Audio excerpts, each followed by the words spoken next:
Bonsoir tout le monde. On va pouvoir commencer la séance du lundi 8 mai 2023. Commençons avec l'adoption de l'ordre du jour. Il y a quelques modifications. Madame Tousignan. Oui, donc dans la gestion du personnel, une embauche à la coordination des relations avec le milieu. Ensuite, en 11.6.3, concernant le comité du projet LACOSISCO, la nomination d'un nouveau membre. Également, il y aura 2 retraits de l'ordre du jour pour permettre des validations additionnelles avant l'adoption des résolutions. Donc, pour un octroi de contrat qui est prévu actuellement à l'ordre du jour à 7.2.5 et l'entente de délégation des forêts à 7.5 également.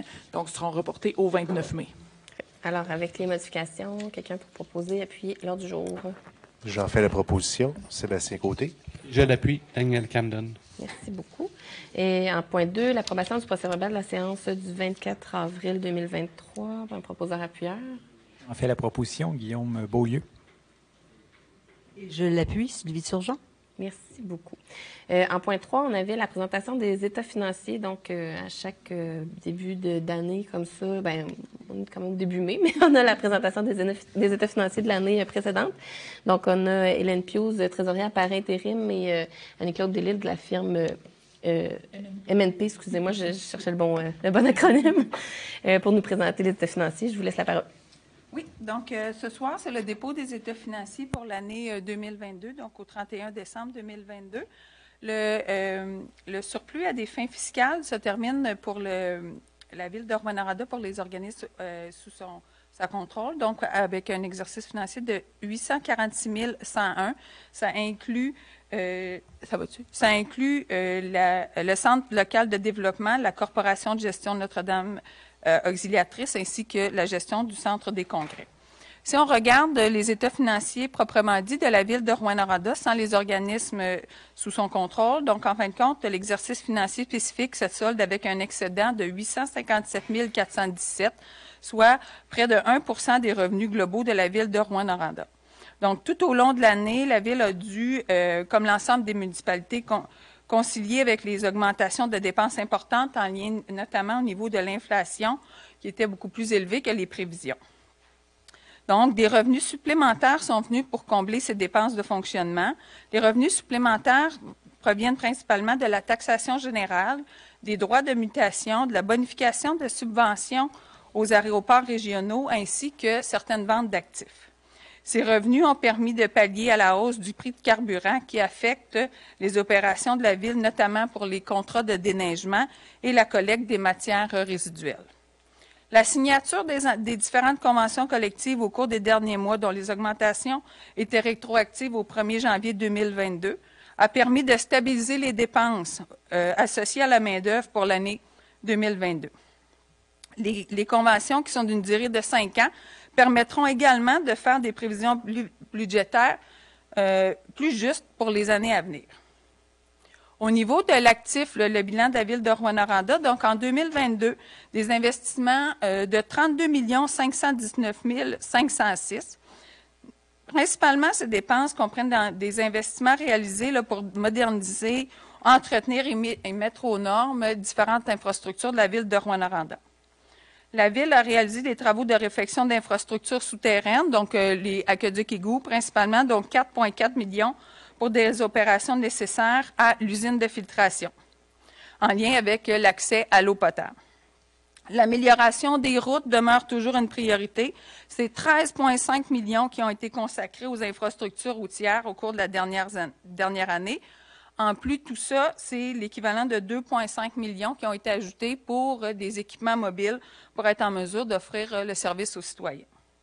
Et avec ça, des investissements de 6,7 ont également été effectués pour l'entretien de divers bâtiments municipaux et aussi ça comprend la finalisation des travaux de la nouvelle aérogare. Aussi, le point important qu'on dépose ce matin, c'est vraiment le suivi au niveau de la politique de la gestion de la dette. Donc, en 2022, la Ville a emprunté pour 11 267 281, ça inclut les frais d'émission. En contrepartie, elle a remboursé un montant en capital sur sa dette de 9 636 720. Ce qui nous amène à un endettement total net qui constitue l'indicateur du degré d'endettement de la Ville en regard du fardeau fiscal des contribuables, se situe à 144 501,29. Si on regarde en contrepartie, l'année dernière, à pareille date, donc au 31 décembre 2021, l'endettement total net se chiffrait à 145 173 382. Donc, on a une diminution par rapport à ce chiffre-là. Ceux qui ont en main le communiqué, vous pouvez remarquer, donc on présente aussi les ratios en lien avec la politique de la gestion de la dette. Donc, on est capable de confirmer qu'en 2022, tous les ratios en lien avec la politique de la gestion de la dette respectent les cibles et sont inférieurs aux cibles qui ont été fixées. Donc, au niveau du rapport de l'auditeur, nous avons effectué l'audit des états financiers consolidés de la Ville de Rouyn-Noranda, qui comprennent l'état consolidé de la situation financière au 31 décembre 2022 et les états consolidés des résultats, de la variation des actifs nets et des flux de trésorerie. Nous avons effectué notre audit conformément aux normes d'audit généralement reconnues du Canada. La direction est responsable de la préparation et de la présentation fidèle des états financiers consolidés conformément aux normes comptables canadiennes pour le secteur public. Nos objectifs en tant qu'auditeurs est d'obtenir une assurance raisonnable que les états financiers consolidés, pris dans leur ensemble, sont exempts d'anomalies significatives. Donc, à notre avis, les états financiers consolidés donnent dans tous les aspects significatifs une image fidèle de la situation financière de la Ville de Rouyn-Noranda au 31 décembre 2022, ainsi que les résultats consolidés de ses activités, de la variation consolidée de ses actifs nets et de ses flux de trésorerie au 31 décembre 2022. Je vais repartir ça. Parfait. Bien, merci, mesdames. Dans le fond, c'est un dépôt, fait qu'il n'y a pas de résolution ou de période de questions ou rien. C'est vraiment un dépôt des états financiers 2022. Alors, merci beaucoup, mesdames. Ça fait soirée. Réaccueillir notre directeur général. Je peux peut-être commencer. Oui, parfait. OK, bon, bien, parfait. Fait que je vais commencer le point suivi des dossiers politiques. Alors, quelques petites informations là, pour débuter la rencontre en suivi des dossiers politiques, principalement des suivis autour du dossier de la fonderie Horn. Certains l'auront vu la semaine dernière, là, il y a eu quand même beaucoup d'actualités concernant les poussières noires, les levées de poussière qu'il y a eu. La Ville a fait plusieurs actions là-dedans. Dans ce dossier-là, la semaine dernière, il y a eu une publication des résultats d'analyse qui ont été faits par un journaliste au début de semaine. Assez rapidement, on a convoqué le ministère de l'Environnement, Santé publique et Fonderie Horn pour un peu faire la lumière sur comment c'était divulgué ces informations-là, comment c'était communiqué ces informations-là ou peu communiquer ces informations-là finalement. Vous l'aurez peut-être vu, on a fait aussi un communiqué en fin de la semaine dernière. Là, on a fait la rencontre le jeudi dernier, en avant-midi, avec ces instances-là, le ministère de l'Environnement, Santé publique, Fonderie, pour faire la lumière sur comment ça s'était passé. On avait vraiment une insatisfaction par rapport à l'information qui avait été qui n'avait pas été communiquée adéquatement avec la population, finalement. Pour l'ensemble du processus, là, qu'on parle du jour 1, de la fonderie qui a manqué qui a pas eu de communication. Ensuite, la manière dont le ministère de l'Environnement, de la Santé publique, on les avait rencontrés au début du processus aussi, Ville de Rouyn-Noranda, pour poser des questions, savoir qu'est-ce qui était fait dans le processus suite à un constat comme ça. Ça a été nommé lors de la rencontre qu'on a eue avec eux jeudi avant-midi. On a nommé notre insatisfaction par rapport à ces communications-là. Ça a été nommé aussi à l'administratrice d'État. Il y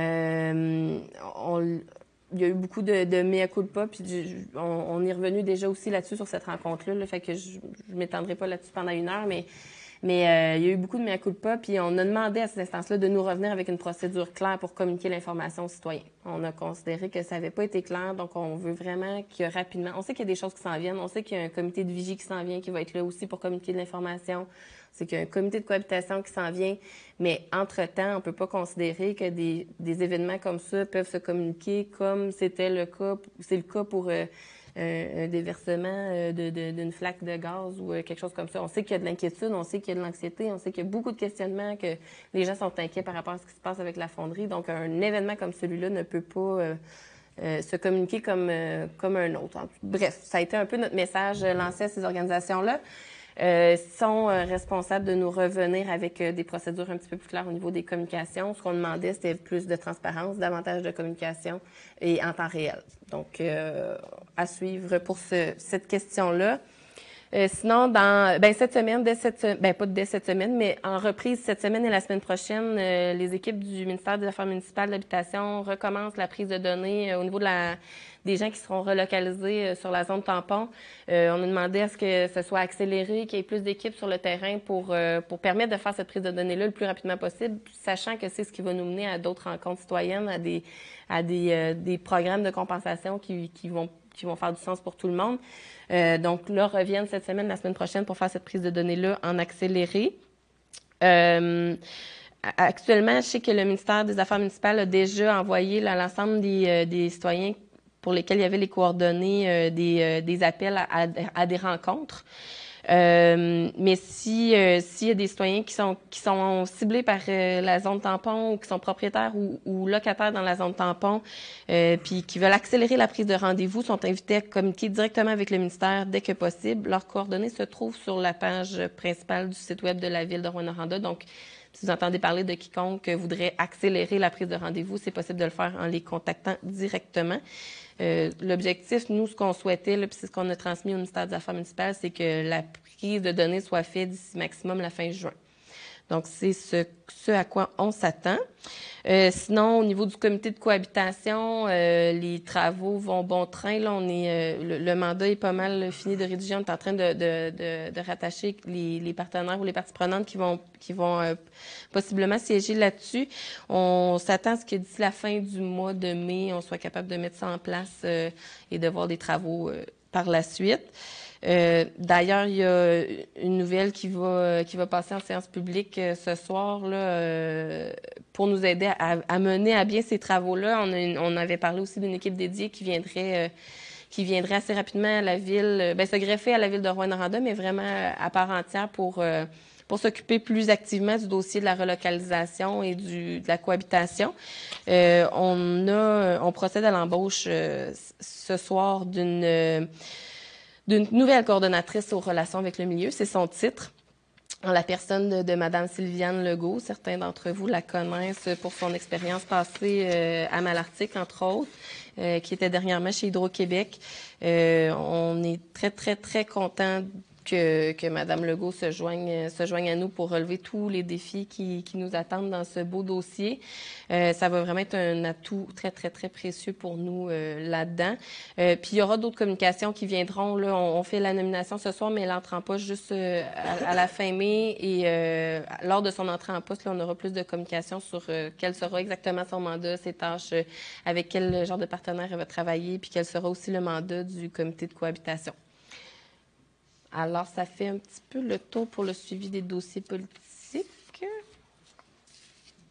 On en serait au point 4, demande des citoyens. Puis comme lors des dernières séances, je vais redemander là, quand même de respecter les tours de parole, de respecter la période de 30 minutes de prise de parole. Si jamais il y a des gens qui ont déjà parlé et qui souhaitent se réexprimer, attendre que chaque personne ait eu le temps de venir au micro avant de pouvoir peut-être repasser une deuxième fois. Je vous écoute. Alors, Joanne Larry, 199 rue Tachereau-S, à Rouyn-Noranda, ici pour Maire au front Rouyn-Noranda, ce soir. Alors, pour commencer, je vais y aller, avec l'événement des poussières noires que vous avez nommé. Madame la mairesse n'est pas là aujourd'hui, mais on aurait pu la remercier pour son intervention du 3 mai. Et je la cite. « Non, ce n'est pas vrai qu'on va accepter que la sécurité de nos enfants soit mise en jeu.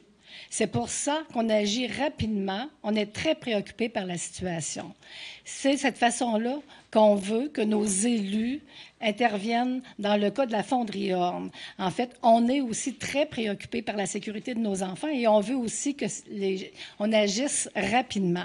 Alors, c'est pour ça qu'on agit depuis 2 ans maintenant, puis qu'on va continuer d'agir parce que ça se passe pas assez vite. Il y a toujours des choses, puis on espère que nos élus vont continuer de dire que c'est inacceptable.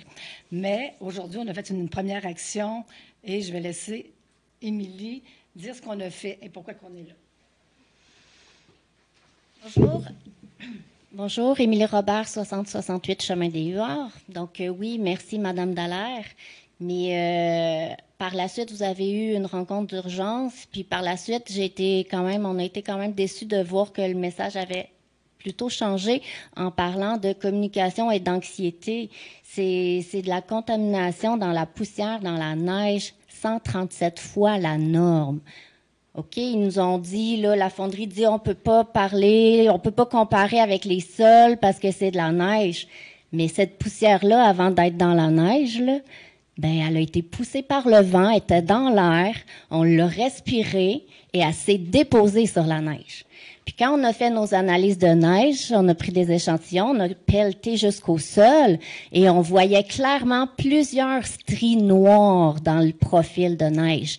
C'est pas un événement isolé. Du vent, on est à Rouyn-Noranda, il y en a, ils ventent. Ça arrive qu'ils ventent. Fait que c'est, oui, même si Glencore dit que c'est la faute du vent, ben ces poussières-là viennent de quelque part. Puis tu sais, Glencore dit que l'école était pas dans le chemin dans cet événement de poussière-là, mais puis qu'il n'y avait pas d'arsenic dans leur tas de poussière. Mais elle vient d'où de base, cet arsenic-là? Ça veut dire que c'est l'arsenic normal qu'on a dans l'air tout le temps, tout l'hiver?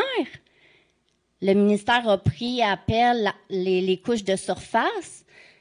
Est-ce que c'est représentatif de ce qu'on a dans notre neige tout le temps? Puis là, je veux dire, on l'a remarqué, on est peut-être un peu plus à l'affût ces temps-ci, on en parle plus. On a remarqué que la neige avait une drôle de couleur, mais est-ce que c'est quelque chose qui est inusité ou c'est souvent comme ça? Puis là, il y avait de la neige, mais là, il n'y en a plus de neige. Est-ce qu'on les voit, là, les poussières se déposer? Je veux dire...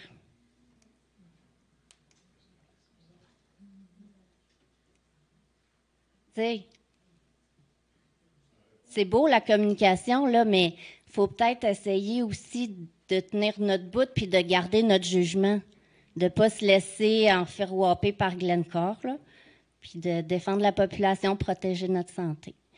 Puis, dans le fond...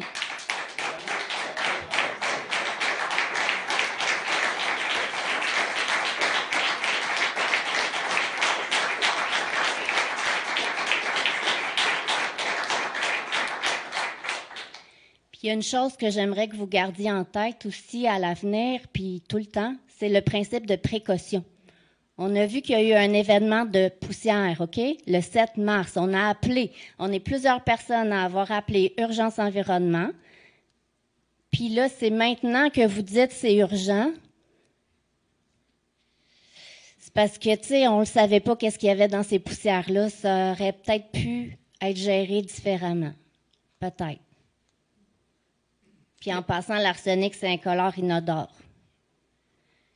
Puis l'action qu'on a faite aujourd'hui, deuxième point, c'est qu'on a pris toutes les premières pages de toutes les mémoires qui ont été déposées aux consultations publiques de l'automne dernier. On a imprimé la première page, puis on les a mis bout à bout.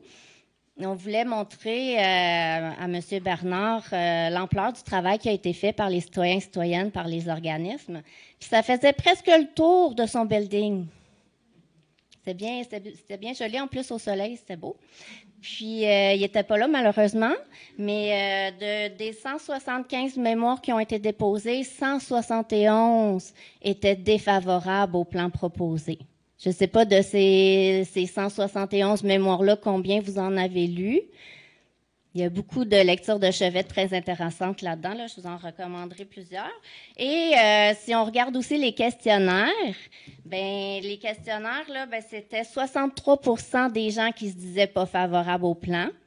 Les gens qui ont pris la peine de venir témoigner en personne, c'était 98 des témoignages qui n'étaient pas favorables au plan. Donc, et là, nos élus, on s'attend à ce que vous représentez la population, même si ce n'est pas vous qui avez commandé ces consultations publiques-là, ben, peut-être que ça serait le fun que vous gardiez en tête ce que la population souhaite.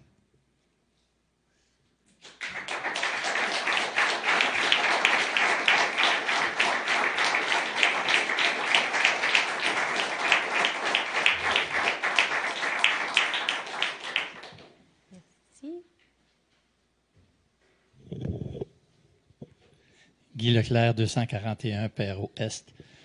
D'abord, un bout de ce que je voulais vous dire a été dit par les officiers de mer au front. C'est important de ne pas condamner seulement... pas mer au front. Oui, c'est ça. Officière. Officière. Ça s'accorde.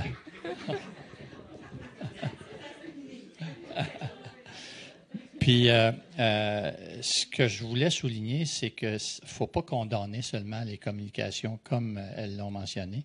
C'est la situation qu'il faut condamner. Puis aussi, ce qui me turlupine le plus, c'est que là, il y a eu un événement, les gens l'ont vu, l'ont dénoncé, le ministère de l'Environnement est débarqué, la santé publique est débarquée, on a des résultats. Il ne faut pas que ça se répète. Par contre, quand on écoute le discours de Glencore, il n'y a pas d'arsenic dans le tas. Donc, puis vous regarderez la lettre qu'ils ont adressée ou le communiqué, ils disent clairement que c'est leur processus habituel qui a généré cette situation-là. Donc, quand on ne le voit pas, c'est pareil. Là, il y avait peut-être un concentré en même temps. Fait que je vous invite à suivre ça de près puis à le faire documenter. Parce que ça, c'est important. Ça veut dire qu'on a le nez dedans tout le temps. Puis en été, il n'y a pas de neige, ça fait qu'on ne le voit pas. Gris sur la pelouse, ça ne paraît pas. Gris sur l'asphalte, ça ne paraît pas non plus. Autre chose, complètement dehors, concernant la présentation budgétaire, j'aimerais que vous nous rappeliez, peut-être parce que ça a dû paraître en quelque part à un moment donné, quel a été le coût de la réfection inutile des rues dans la zone tampon et quelle partie de ces coûts-là a été assumée avec nos taxes de Québécois, Québécoises et quelle partie a pu être assumée avec nos taxes de citoyens et citoyennes de Rouyn-Noranda.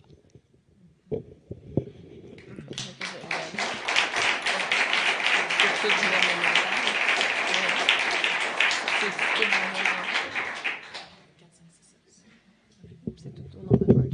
Oui, hein? Bien, je peux peut-être juste répondre à la deuxième partie, là, mais je fais une petite validation pour être sûr. Mais c'est vraiment 6,5 millions qui avaient été mis dans les rues au nord de la Carter. Puis de ce 6,5 millions, c'est tout un 6,5 millions qui vient du ministère des Affaires municipales. C'est pas des taxes municipales qui ont été... qui ont servi à faire ces travaux-là. Puis on parle de travaux en dessous des routes, puis sur le dessus. Michel Gauthier, 48-91, avenue la Rivière. Dernièrement, j'ai été en ville, OK, puis j'ai vu deux aberrations. Une, puis c'est causé par la ville, ces deux aberrations-là. Le nettoyage des trottoirs, avec des petits balais mécaniques, avec vos employés et tout ça. Ils font ça à sec. Il y a des gens qui passent sur le trottoir. Ils ont fait ça devant où est-ce que les gens piquetaient ici, là, au gouvernement du Canada. La poussière levait. Les gens qui étaient là, ben, ils respiraient cette poussière-là comme vos travailleurs parce qu'ils n'ont pas de EPI en faisant ça. Puis la loi santé et sécurité est stricte. Quand on génère la poussière, ça prend des EPI adéquats pour protéger les travailleurs, puis ce n'est pas le cas. Je pense qu'il va falloir que vous revisiez votre façon de faire avant que la CSST se mêle du dossier. Parce que ça, c'est votre responsabilité en tant qu'employeur de protéger vos employés, puis les citoyens en même temps. L'autre, c'est le balai mécanique, le gros balai mécanique. Il y a un citerne qui se promène en avant, il arrose, mais il arrose bien trop tôt avant que le balai passe. L'eau a le temps de se dissiper et tout ça. Puis des fois, on perd pratiquement le balai mécanique dans la poussière. Cette poussière-là, elle ne fait pas juste se lever, tomber. Là. Elle se propage un peu partout. Là. Dans les cours des citoyens, le monde qui passe à pied, puis tout ça. Là, je pense aussi qu'il va falloir que vous revisiez votre manière de faire, puis ça va être important. Parce qu'il ne faut pas s'en cacher, on vit dans une ville polluée par rapport à la fonderie. Ça tombe partout. Puis comme tantôt, qui ont dit, l'hiver, c'est visible. J'ai fait des analyses, moi aussi, de sol durant l'hiver. Et puis c'est vrai qu'on voit des stries, là. On avait comparé ça à un arbre. L'âge de l'arbre, tu sais. Et puis, c'est pas beau, il y en avait plusieurs couches de ça. Et puis, c'est ça. J'aimerais ça qu'on en reparle au prochain conseil municipal par rapport à la manière de faire le ramassage de choses. Ça inclut aussi les contracteurs que vous engagez dans les cours de centre d'achat un peu partout, parce qu'eux sont encore plus cow-boys, parce qu'eux autres, c'est plus vite que ça va, plus vite que c'est payant pour eux autres. Merci. Merci.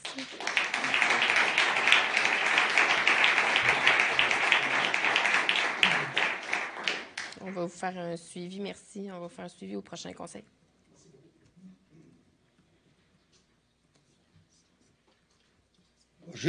Excusez. Roger Larivière, 154 15e rue à Noranda.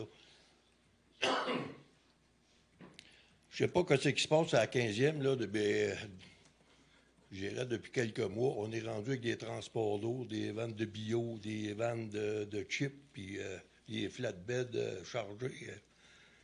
On aurait même vu ça dans notre coin. J'ai remarqué sur le coin de la rue Gatineau et de la 15e,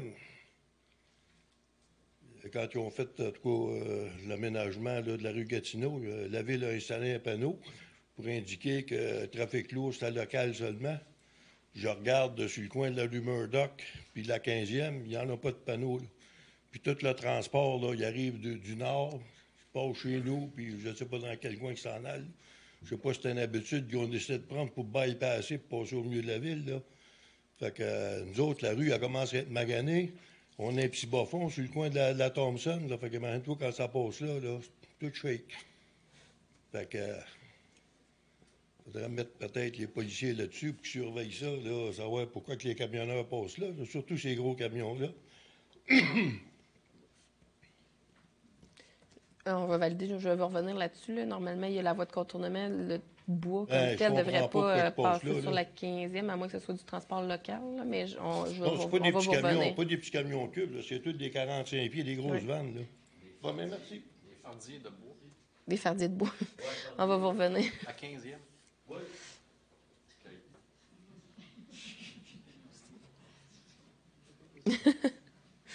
C'est bon. Merci, M. Larivière. D'autres questions? Non? Sinon, j'avais une question aussi d'un citoyen qui s'est adressé à nous par le formulaire en ligne, parce que c'est toujours possible de le faire par le formulaire en ligne, qui nous demandait, qui nous questionnait sur les horaires de nettoyage des rues, pour faire suite. Quant à lui, non, c'était pas vous. Il voulait faire une suite là, sur quand serait déneigé nettoyer sa rue, parce que justement, avait eu un peu plus de difficultés avec le souffleur l'hiver dernier. Donc, juste rappeler que tout ce qui est le balayage des rues se fait selon la même politique de priorité que le déneigement des rues. C'est sûr qu'au niveau du déneigement, le banc de neige, je vais l'appeler le banc de neige, là, moi, il allait comme le banc de neige, et pas enlevé tant ou si longtemps que la largeur de la rue est encore réglementaire puis est encore fonctionnelle pour de la largeur réglementaire. Donc, c'est sûr que ça se peut qu'elle soit là un petit bout, le banc de neige. Là. Mais sinon, c'est les mêmes priorités de nettoyage de rue que de déneigement des rues. Puis, ils sont toutes sur la carte interactive sur le site web de la Ville. Donc, vous pouvez aller consulter une petite carte interactive. Ça vous dit les travaux qui sont en cours, les travaux à venir et les travaux qui sont terminés. Mais voilà, si vous voulez avoir plus précisément votre adresse, là, c'est disponible sur le site web, puis tout se fait selon les priorités d'intervention de la politique de déneigement. Alors voilà pour la question de M. Dion. Alors, j'en serais au point 6, les dérogations mineures, et je passerai la parole à Mme Carignan. Oui. Donc, la première demande, au 1044, Avenue La Rivière, présentée pour investissement 1074 La Rivière Limitée. Un avis favorable du CCU relativement aux 5 enseignes murales et à la superficie de réclame sur l'enseigne commune sur poteau. On va peut-être toutes les faire. Oui, on va attendre un petit 2 minutes. Là.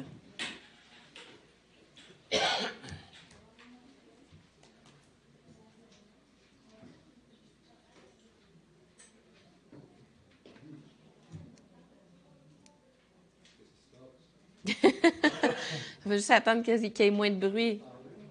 Non, les demandes sont finies. Je vais J'attends la juste qu'elle répéter, je termine. crois. Je Vas-y. pense que Oui, je vais allez-y. reprendre la première dérogation, si vous me permettez. Allez-y. Au 1044 Avenue La Rivière, présenté pour investissement 1074 La Rivière limitée. Un avis favorable du CCU relativement à 55 murales et également la superficie de réclame sur l'enseigne commune sur poteau. Parfait. On va les faire toutes en bloc, toutes celles qui sont Les favorables, s'il vous plaît. parfait. Oui. Au 4947 Rang Hall, présenté par Mme Ariane Gendron et M. Sylvain Chénard, un avis favorable du CCU relativement à l'agrandissement du bâtiment principal. La suivante, au 58 Avenue Gatineau, présentée par Mme Pierrette V. Théberge, un avis conditionnel favorable au CCU relativement à l'agrandissement du bâtiment principal, en y ajoutant un bâtiment accessoire annexé garage. Est-ce qu'il y avait des commentaires sur ces 3 avis favorables dans la salle? J'en fais donc la proposition. Je l'appuie. Sébastien Côté. Merci.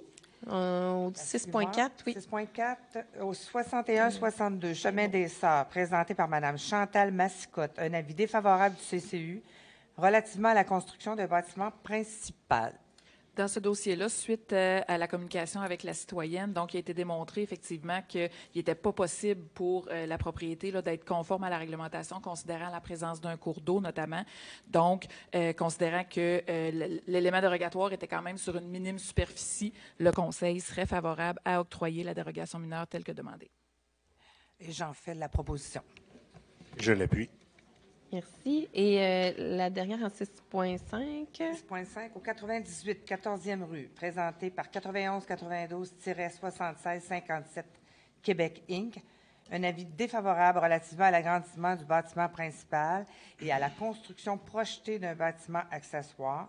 Les items avaient déjà été reportés du 27 et 17 avril dernier.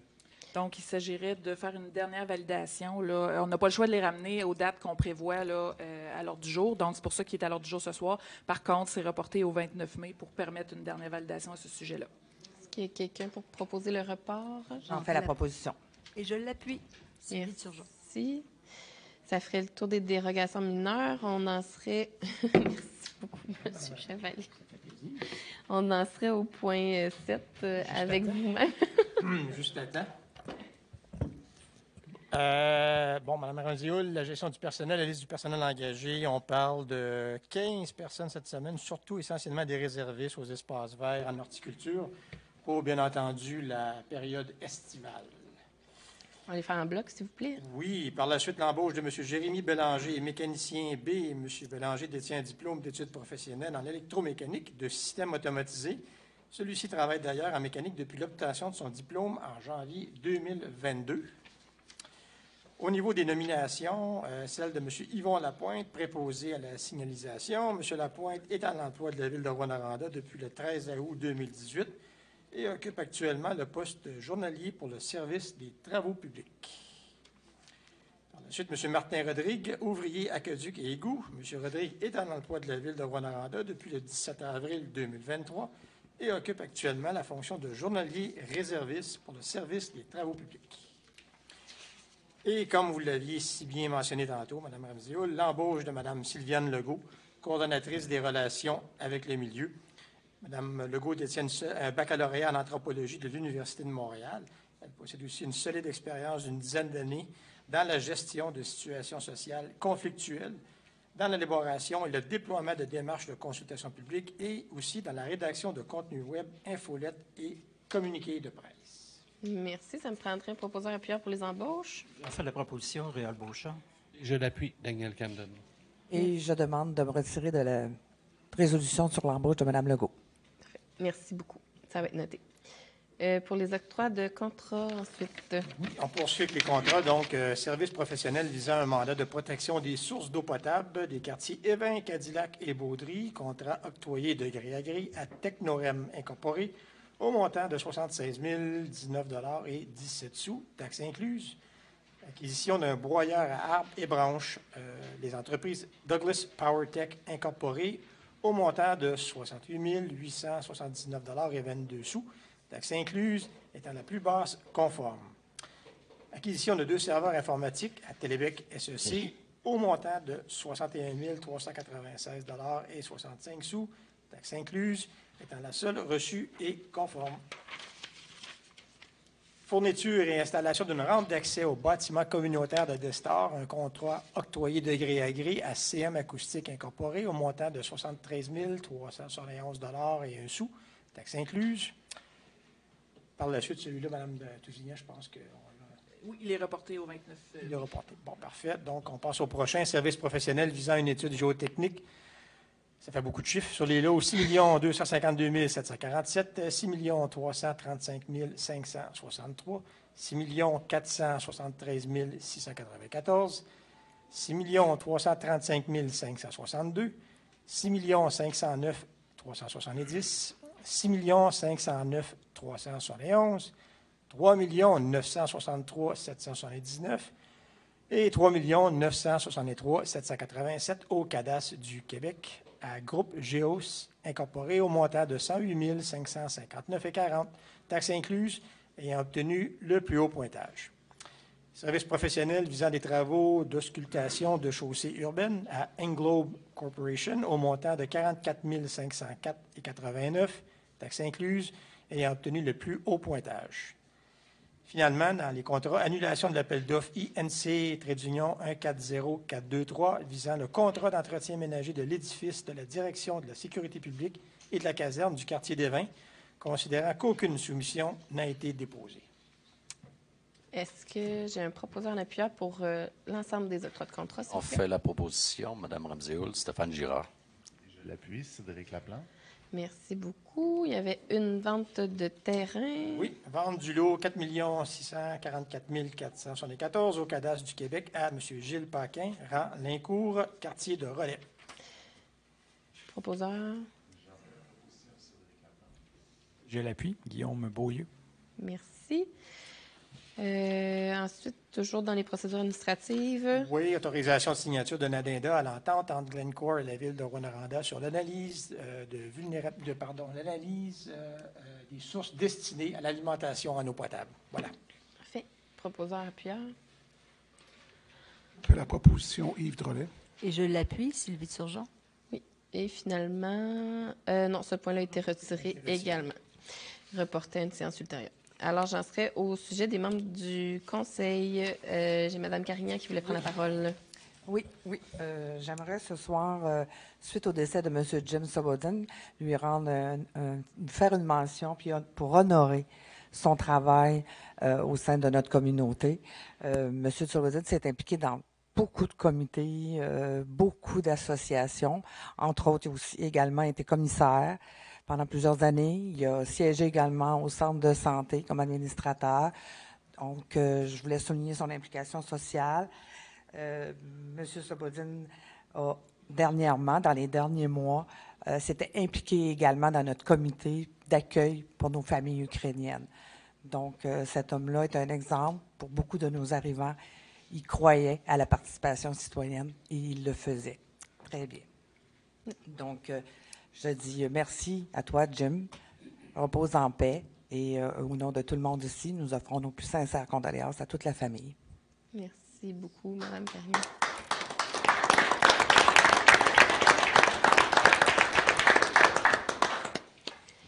Merci beaucoup. On en est au point des correspondances. Il y avait des demandes d'autorisation d'événements. Je laisserai la parole à M. Beauchamp. Oui, bonjour. Donc, je récidive avec ma course chromatique, événement qu'on avait amené à la dernière rencontre. Il y a eu une modification de date, donc on demande l'autorisation de tenir l'événement pour l'école Notre-Dame de protection, pour la course chromatique, qui devrait avoir lieu le 23 mai 2023, entre 12h30 et 15h, ou ça serait repris le 24 mai en cas d'intempéries. Et puis également que à cette occasion, on autorise la fermeture temporaire de la ruelle entre la 5e rue et le chemin Trémois,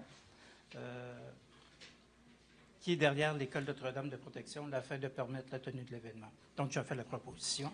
Je vais peut-être prendre les trois ensemble, les OK. trois autorisations d'événements. Oui, donc dans le second, il s'agit du Festival des guitares du monde. Donc, l'autorisation est demandée que dans le cadre du Festival des guitares du monde, en Abitibi-Témiscamingue, soit autorisée la fermeture complète de la 7e rue entre les avenues Murdoch et Frédéric-Hébert, ainsi que pour l'installation d'une scène, d'un conteneur bistrot avec équipement de cuisson et d'un conteneur boutique pour la période du 23 mai au 5 juin 2023. Ça inclut le montage du site, le 23, la tenue des événements et puis le démontage des installations les 4 et 5 juin. L'autorisation soit également accordée pour l'utilisation de 7 espaces de stationnement sur la 7e rue, entre l'avenue Murdoch et Frédéric-Hébert, 3 espaces de stationnement sur la 6e rue, au coin de l'avenue Murdoch, côté Congrès, pour permettre le tourbus les 2, 3 et 4 juin, ainsi que 2 espaces sur la 6e rue pour une demi-journée afin d'y stationner la nacelle. L'autorisation soit également accordée au Festival des guitares du monde pour la vente de boissons alcoolisées sur le site, dans le secteur donné. Autorisation aussi qu'afin d'assurer la sécurité des lieux publics, les aménagements soient disposés de façon à ce que le service de sécurité de police et d'incendie puisse circuler librement en cas de nécessité, qu'une autorisation de la Sûreté du Québec ainsi que de la Sûreté des incendies soit obtenue au préalable par les organisateurs de l'événement quant à l'aménagement physique des lieux pour la tenue des événements et enfin que soit autorisée la fermeture partielle direction ouest de la rue Murdoch entre la 6e et la 7e du 14 ou à la fin des événements, donc pour l'installation des cordes et passerelles au centre des congrès.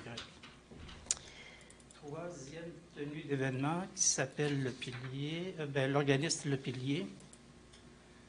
Donc, il est de qu'autorisation soit donnée dans le cadre de la Semaine québécoise de la personne handicapée. L'autorisation soit accordée au Pilier pour la tenue d'une campagne de sensibilisation portant sur les défis liés au déplacement et au transport des personnes handicapées, intitulée « Je reviens tout de suite », qui aura lieu le 7 juin 2023 entre 8h30 et 18h.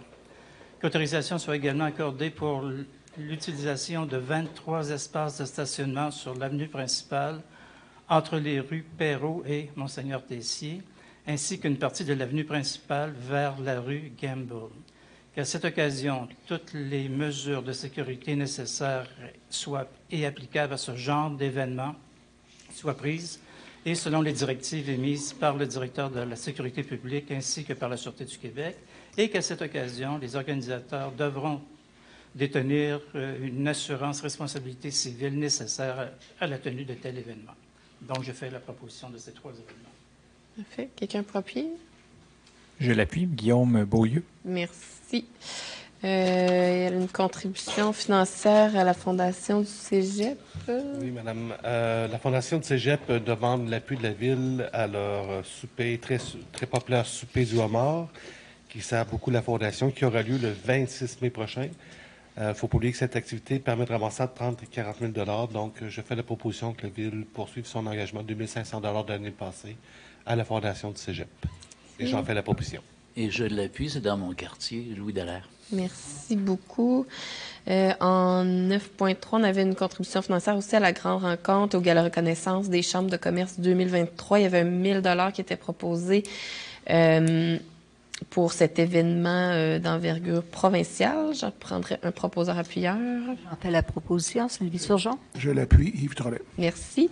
En 9.4, on avait la Commission municipale du Québec qui sollicitait l'opinion du Conseil pour une demande de renouvellement et de reconnaissance pour des fins d'exemption de taxes foncières pour le club de gymnastique Gym Express au 891 rue Perrault-Est. Historiquement, on a décidé de ne pas se prononcer sur ce genre de demande-là et de laisser la commission municipale décider. Ça me prend quand même un proposeur appuyeur. Hein? Oui? J'en fais la proposition. Sylvie Turgeon. Je l'appuie. Sébastien Côté. Merci beaucoup. On serait aux affaires politiques en 10.1, une demande de la CPTAQ. Monsieur Girard. Si nous avons une recommandation du CCAG pour un dépôt à la CPTAQ, une demande présentée par M. Serge Albert concernant le lot 4 382 193 du cadastre du Québec, représentant une superficie de 21,22 hectares, située en bordure du Ranch Chêné dans le quartier de Baudry, pour l'aliénation d'une partie du lot pour la construction d'une résidence, et j'en fais la proposition. Merci beaucoup. On a ensuite l'entérinement la création du comité logement et à la nomination des membres. Et je vais me permettre de faire ce point-là puisque c'est moi qui présiderai ce nouveau comité.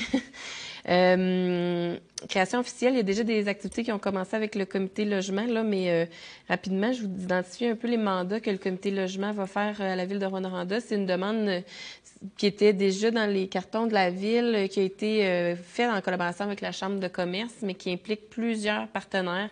On ne parle pas ici d'un besoin suite à la relocalisation des maisons de la zone tampon. On parle vraiment d'aller répondre à un besoin en logement de base.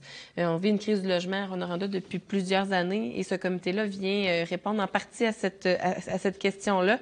Ces mandats au prochain comité, à ce comité seront, entre autres, d'identifier les principaux enjeux et défis à l'accès et au développement de logements sous toutes ses formes, qu'on parle de logement social abordable, de logement locatif privé, de logement résidentiel. Donc, ce sera toutes ces formes d'habitation qui seront analysées.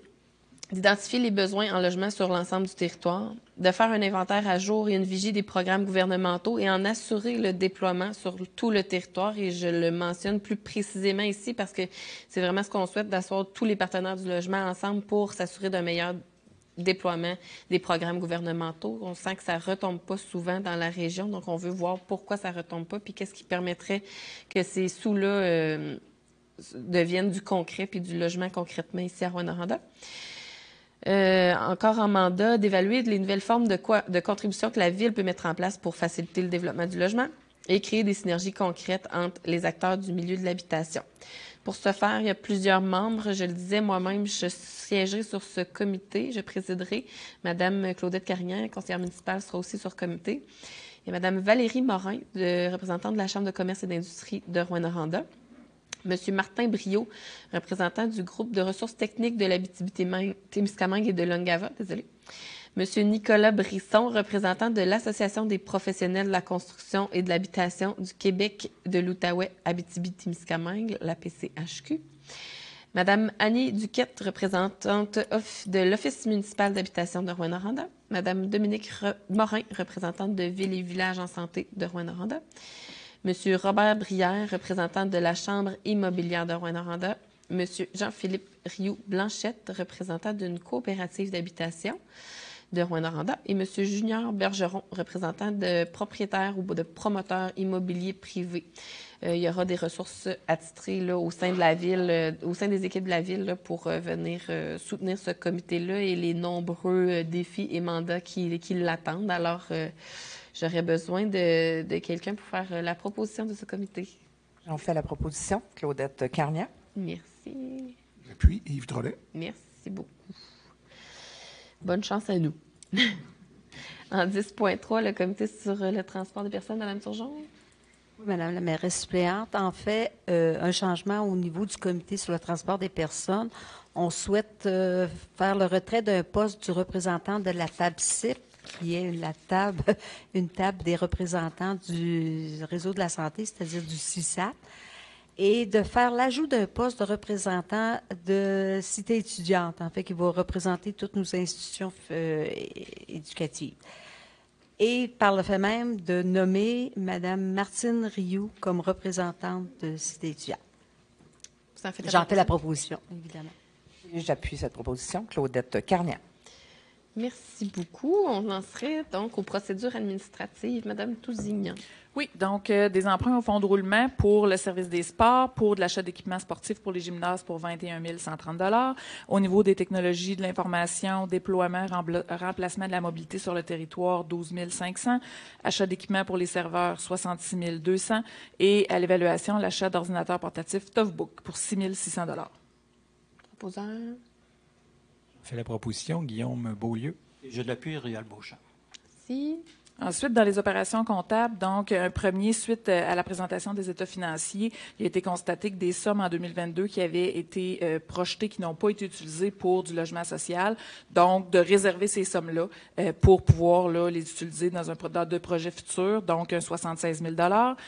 Un excédent de fonctionnement qui sera affecté également au remboursement anticipé de la dette au montant de 436 000 $ et la modification de la résolution 2022-1130 concernant la réalisation de travaux de déboisement et études de sol. Il y avait un montant prévu initialement de 75 000 $ et le contrat a été octroyé ce soir à 108 000 $, donc pour prévoir la différence de ces coûts.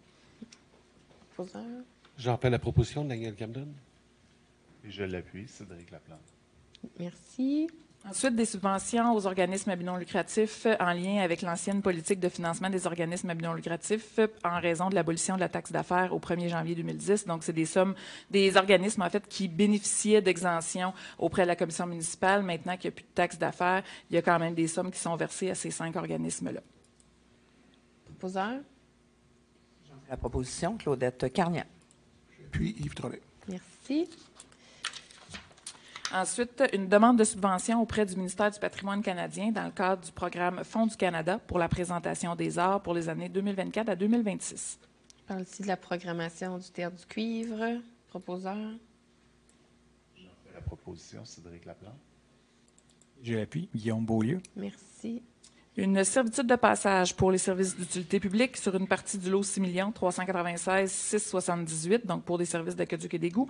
On est dans le secteur de la rue Père-Ouest. C'est un immeuble qui appartient à les immeubles DCL et 23 77 46 Québec Inc. en faveur de la ville. Proposeur. J'en fais la proposition, Claudette Carnian. Je l'appuie, Cédric Laplante. Merci. Pour les nominations, il y avait M. Beaulieu. Oui. Alors, pour ce qui est du comité patrimoine toponymie, il y a un poste de professionnel du domaine bâti qui arrive à échéance. Alors, on avait quelqu'un, Émilie Piché, qui ne renouvelle pas son mandat, mais on la remercie beaucoup là, pour les années qu'elle a consacrées pour le comité. Et on a donc ouvert ce siège-là, et c'est M. Jonathan Caron que je propose d'incorporer là, au comité, débutant son mandat en juin 2023. Pour 4 ans. Alors, en souhaitant une grande bienvenue à Jonathan Caron. Alors, j'en fais la proposition. Quelqu'un pour appuyer? Je l'appuie, Sylvie Turgeon. Merci. Monsieur Beauchamp, pour le comité culturel. Culturel, effectivement. Donc, après un mandat de 4 ans, 3 postes sont à remplacer. Donc, le comité recommande dans le secteur danse, théâtre, humour et cirque, François Pédard. Au secteur histoire, patrimoine et muséologie, Élisabeth Carrier. Et à titre de citoyen représentant de la communauté, Jérémy Viola Lamontagne. J'en fais la proposition.